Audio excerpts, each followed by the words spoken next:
Hello students, আহি গল Kamrup metro ডিস্ট্ৰিক্টৰ class 10 ৰ pre final এক্সামৰ routine.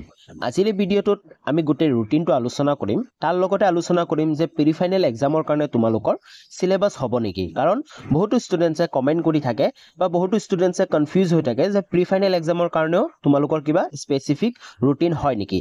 তো গোটেইখিনি জানিবৰ কাৰণে এই ভিডিঅটো সম্পূৰ্ণ চাবা। যদি এতিয়ালৈ চেনেলটো সাবস্ক্ৰাইব কৰা নাই তেতিয়ালৈ চেনেলটো সাবস্ক্ৰাইব কৰি ৰাখা।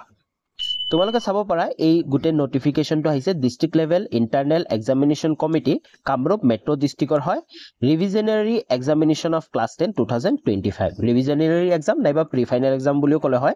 তো তোমালোকে সব প্ৰগ্ৰামটো কেনেকুৱা হ'ব তোমালোকৰ 17 ডিসেম্বৰ 17 ডিসেম্বৰৰ পৰা তোমালোকৰ এক্সামবোৰ ষ্টাৰ্ট হ'ব। তো মৰ্নিং 9 AM ৰ পৰা 12 লৈ তোমালোকৰ এক্সামবোৰ আছে। তো প্ৰথম আছে সোৱা তোমালোকৰ 17 তাৰিখে আছে তোমালোকৰ জেনাৰেল সায়েন্স। তাৰ পিছত নেক্সট 18 তাৰিখে আছে তোমালোকৰ MIL মডাৰ্ন ইণ্ডিয়ান ল্যাঙ্গুৱেজ। তাৰ পিছত 19 তাৰিখে তোমালোকৰ আছে ফ্ৰাইডে, সেদিনাখন আছে তোমালোকৰ সোশ্যাল সায়েন্স। তাৰ পিছত 20 তাৰিখে স্যাটাৰডে তোমালোকৰ আছে ইংলিছৰ এক্সাম। তাৰ পিছত 21 তাৰিখে অফ বিকজ সেদিনাখন সানডে। 21 তাৰ পিছত 22 তাৰিখে আছে মনডে। 22 তাৰিখে আছে তোমালোকৰ জেনাৰেল মেথছৰ এক্সাম। তাৰ পিছত 23 তাৰিখে তোমালোকৰ আছে ইলেক্টিভ। তো যাৰ কাৰোবাৰ জিওগ্ৰাফি, কাৰোবাৰ হিন্দী, কাৰোবাৰ বেলেগ কিবা ইলেক্টিভ সাবজেক্ট আছে তেওঁলোকৰ 23 তাৰিখে ইলেক্টিভ সাবজেক্টৰ এক্সাম। আৰু 24 তাৰিখে তোমালোকে চাব পাৰা 24 তাৰিখে আছে তোমালোকৰ প্ৰেক্টিকেল এক্সাম। তো তোমালোকৰ এই প্ৰি ফাইনেল এক্সামটো ইম্পৰ্টেন্ট হয়।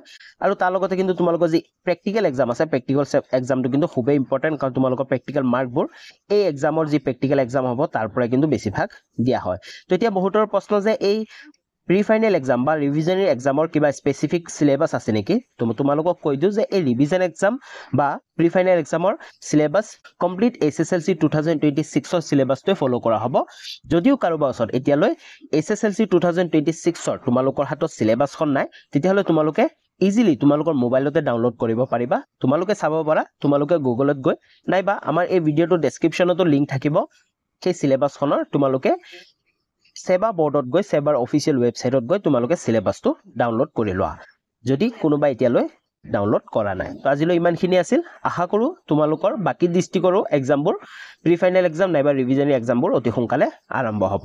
তো তোমালোকৰ এক্সামৰ কাৰণে বহু শুভেচ্ছা জনাইছো। আজিলৈ ইমানখিনি আছিল। যদি ভিডিঅটো ভাল লাগিল তেতিয়াহলে এটা লাইক কৰি দিবা, কমেন্ট কৰি জনাবা আৰু চেনেলটো সাবস্ক্ৰাইব কৰিবা। পুনৰ লগ পাম নতুন এটা ভিডিঅ লৈ। তেতিয়ালৈ বাই বাই।